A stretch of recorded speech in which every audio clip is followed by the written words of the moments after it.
My name is Naomi Brooks, and for the past 2 years, I've worked as a housemaid in the Whitford estate, a massive countryside mansion surrounded by rolling hills and glass-like ponds. The kind of place where chandeliers shine brighter than the stars outside, and silence feels too expensive to disturb. I came here not for the pay, but for the peace. After losing my husband in an accident and struggling to start over, cleaning floors and serving tea in a quiet house felt like a kind of therapy. The Whitfords weren't cruel, at least not at first. Mr. Richard Whitford, the head of the family, was polite, reserved, and rarely home. He had inherited his billions from real estate ventures and had the calm confidence of a man who never needed to prove anything. His mother, Mrs. Eleanor Whitford, lived with him, a graceful woman in her late 70s who loved classical music, tea with honey, and short conversations about the past. And then came Isabel, Richard's fiancée. Isabel arrived like a summer storm, beautiful, loud, and impossible to ignore.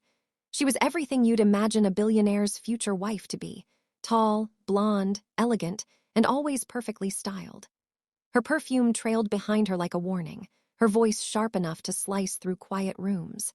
Everyone in the house knew when she was around because the air seemed to change, heavier, colder. From the first day, Isabel treated me like a stain she couldn't scrub out.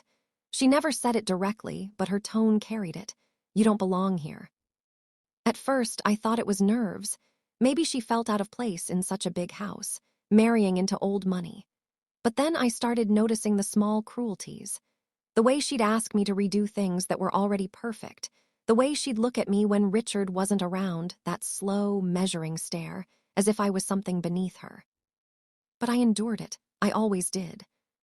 Everything changed one bright morning, the kind of morning that makes you forget bad things exist. Sunlight poured through the tall windows, and the marble floors glowed gold. Mrs. Whitford was sitting in the living room, wrapped in a lavender shawl, sipping tea as I polished the silver trays nearby. She had been having trouble walking lately, and I'd become her helper, her company, really. We'd talk for hours while I worked.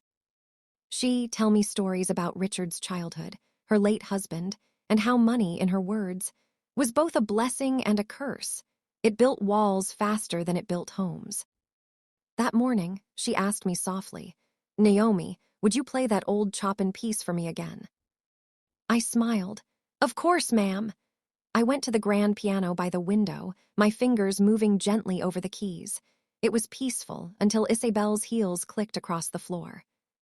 She appeared in the doorway, wearing a black silk dress and a glare sharp enough to stop the music mid-note. "Really, Mother Whitford," she said, her voice dripping with false sweetness. "You've turned my maid into your entertainer now." Mrs. Whitford looked up, startled. "Isabel, dear," she was just. "Just what?" Isabel stepped closer. "Playing piano in the middle of the day while the house still looks like a mess." I froze, unsure what to say. "She's been very helpful," Mrs. Whitford began again, her voice trembling. But Isabel cut her off with a scoff. "Helpful? She's a maid, not your friend, and I don't like her hanging around you all day like a pet." I could feel my throat tighten, but I stayed silent. I'd learned that silence was my armor. Richard wasn't home. He had left early for a meeting in the city, leaving the two of them alone, and me caught between them. That was when it happened. Mrs. Whitford tried to stand, leaning on her cane, but her knees gave way. I rushed forward to help her, catching her just before she fell. But in that same moment, Isabel's voice rose, cold and furious. "Don't touch her." I looked up, confused. Isabel marched over, her heels striking the floor like thunder. "You think you can play the savior now? You're overstepping, Naomi." "I was just helping." "Helping?" Isabel's face twisted into something cruel. "You're lucky we even let you in this house. Don't pretend you belong here." Mrs. Whitford gasped, "Isabel, stop this." But Isabel ignored her completely. The next second felt unreal, like something out of a nightmare. Isabel's hand shot forward, knocking the cane out of the old woman's grasp. Mrs. Whitford stumbled and fell to the floor, gasping. "Enough!" I cried, rushing to help her, but Isabel turned on me next.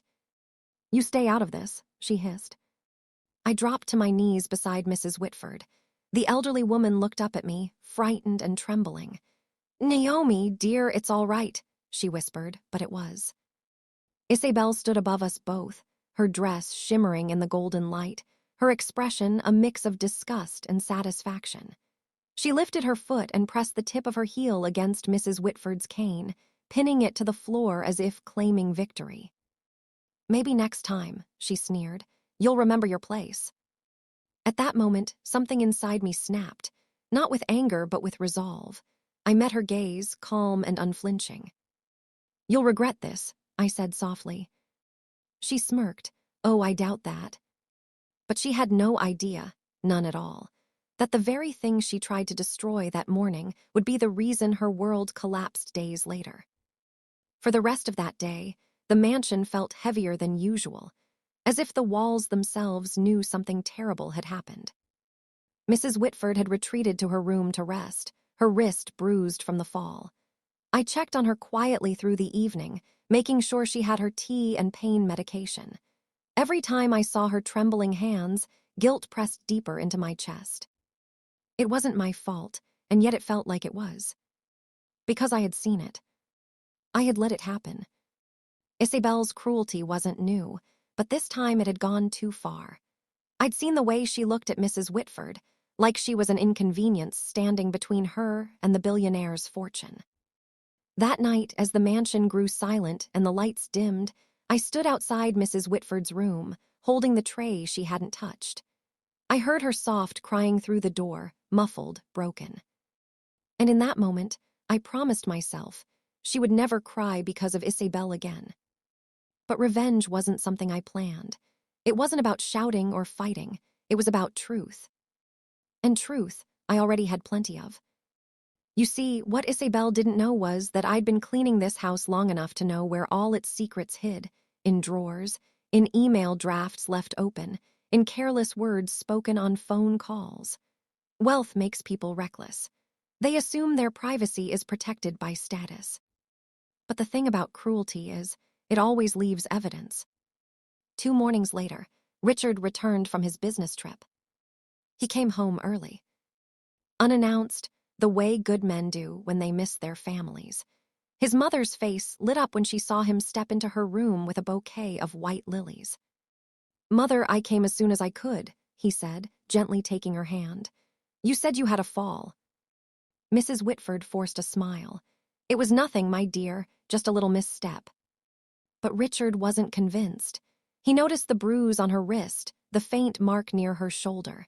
His eyes flicked toward me for a moment, and I could see it, the question forming silently. What really happened here? Before I could speak, Isabel swept into the room wearing a powder blue dress and her usual confidence. "Oh, darling, you're back early." She moved quickly to kiss his cheek, but Richard didn't look at her, not yet. He just said quietly, "Mother says she fell." "Yes," Isabel replied, her tone bright but too quick. "She tripped on her cane, poor thing. I told her she should rest more." Mrs. Whitford's eyes dropped to her lap. I saw her lips press together, not in agreement, but in restraint. Richard didn't press further. He only nodded, and the room fell into a polite, suffocating silence. But that silence didn't last long. Because later that day, when Richard went to his study, something happened that changed everything. I was dusting near the staircase when I heard it, raised voices from the study down the hall. Isabel's voice, sharp as glass. "You're seriously listening to her now." Then Richard's calm, controlled tone. "Isabel, I'm asking where you were when my mother fell." "I told you what happened." "I'm asking again," he said, voice tightening. "Because my mother's nurse said she heard shouting, and Naomi said she found my mother on the floor, crying." That was the first time I'd ever heard Richard speak my name like that, not as the help, but as someone who mattered. I froze at the corner of the hallway, heart racing. Isabel's tone changed. "You're taking a maid's word over mine." "I'm taking evidence over excuses," Richard replied evenly. A long silence followed, then Isabel's laughter bitter, forced. "Evidence? What did your little maid record me now?" And then she went quiet. Because she realized, in that single slip of sarcasm, that maybe she should have been worried about that. That night, when everyone was asleep, I sat on my bed staring at my phone. In my gallery were the photos I'd taken the day of the incident: Mrs. Whitford's bruised wrist, the shattered glass on the floor, and Isabel's reflection caught in the mirror above mid-yell, her face twisted in cruelty. I hadn't planned to use them, but when I remembered the look in Richard's eyes, I knew he deserved to know everything. I didn't send the photos directly. Instead, I left an anonymous envelope on his desk the next morning. No name, no note, just a flash drive inside. Inside it were two things: the photos and the security footage from the hallway camera Isabel had forgotten existed. The camera she had demanded to remove months ago, claiming it spoiled the daycare. But the butler never removed it. He just turned it slightly to the side, and it had captured everything. When Richard saw the footage, the truth didn't just hit him, it shattered him. I'll never forget that morning. Isabel was in the garden, pretending to water flowers for a photo shoot she had planned, when Richard came out of the mansion, holding the flash drive in his hand. His face was pale, his jaw tight. "Isabel," he said, voice low, shaking with fury, "what did you do?" She blinked, confused at first, then saw the flash drive. Her fake calm shattered instantly. "Richard, it's not what it looks like." "It's exactly what it looks like," he shouted. "You pushed her, my mother." Her face drained of color. She tripped. I saw the video. The sound echoed across the marble courtyard. Guests and staff froze mid-step. Even the birds seemed to fall silent. Isabel tried to reach for him, but he stepped back. "Don't touch me!" His voice was a blade. "You disgust me." I was standing by the doorway, holding a tray I'd nearly dropped. She saw me then, and for the first time she didn't look powerful. She looked small. "You," she hissed, her voice trembling. "You did this." But Richard cut her off. "No, Isabel, you did this. Naomi just told the truth." The words hung in the air like a final verdict. That evening, when the guests had gone and Isabel's things were packed, Richard found me in the hallway, near the piano where everything had begun. He stopped a few feet away, his voice softer than I'd ever heard it. "Naomi, thank you." I shook my head. "You don't have to." "I do," he said firmly. "You saved my mother." I smiled faintly. "I just did what was right." He hesitated, then said quietly, "The truth is, Naomi, you did the unthinkable. Not because you exposed her, but because you had every reason to hate this house, and yet you protected it." I didn't reply. I didn't need to. Sometimes revenge isn't loud. Sometimes it's quiet, and it wears the face of dignity. After that day, the mansion was never the same. The echo of Isabel's voice, her cruelty, her laughter, it all disappeared overnight. The house grew quieter, lighter. The maids whispered less. The air didn't feel heavy anymore. Even Mrs. Whitford seemed to breathe easier, like she'd finally been freed from something that had been haunting her. Isabel was gone. Richard had made sure of that. Word spread quickly among the staff, the guests, even in the nearby town. The engagement was called off, the ring returned, and Isabel's name wiped clean from the guest lists of every gala she once dreamed of attending. She had humiliated others in luxury, but now she'd lost it all in public disgrace. And yet, I didn't feel joy when I heard the news. I just felt peace. Because revenge, I realized, isn't about hurting someone the way they hurt you. It's about balance. About watching truth correct what lies have ruined. A week later, Richard asked to see me in his study, the same room where I used to quietly dust the shelves, pretending not to hear the arguments that echoed through the walls. This time it was silent, warm. He was standing by the fireplace when I entered, his mother sitting nearby, wrapped in a soft lavender shawl. She looked healthier now, her smile returning little by little. "Naomi," Richard said, motioning for me to sit, "I want to thank you again properly." "There's no need, sir," I replied, keeping my eyes down. "I just did what anyone would have done." Mrs. Whitford chuckled gently. "No, my dear, most people would have stayed silent. You didn't." I felt a lump rise in my throat. Richard continued, his tone firm yet kind. You've worked for us for 3 years, and in that time, you've shown loyalty, grace, and strength I can't even begin to describe. My mother and I discussed it. And we'd like to make some changes. He handed me a small envelope. Inside was a letter and a document that nearly made me drop it. It was a formal offer. A full-time position, house manager. Double my salary, my own quarters, full benefits. I can't accept this, I whispered. Yes, you can, he said gently. Because this isn't charity, it's respect, something you've earned. Mrs. Whitford smiled. You stood for me when no one else did. Let me stand for you now. I couldn't hold back the tears anymore. I tried to speak, but all I managed was a quiet, thank you. Richard nodded, his expression softening. You did the unthinkable, Naomi, not just for us, but for yourself. You showed that silence can be strength, that grace can be revenge. That evening, as the sun set over the countryside estate, I stood outside near the fountain. The golden light poured across the gardens, glinting off the water. It was the same light that had once exposed my humiliation, but now it felt different. It felt like freedom. The birds sang, the air smelled of rain and lilies, and for the first time in years I smiled, a real, peaceful smile. I thought about Isabel, wherever she was. Maybe she'd learned something from what happened, maybe not, but it didn't matter anymore.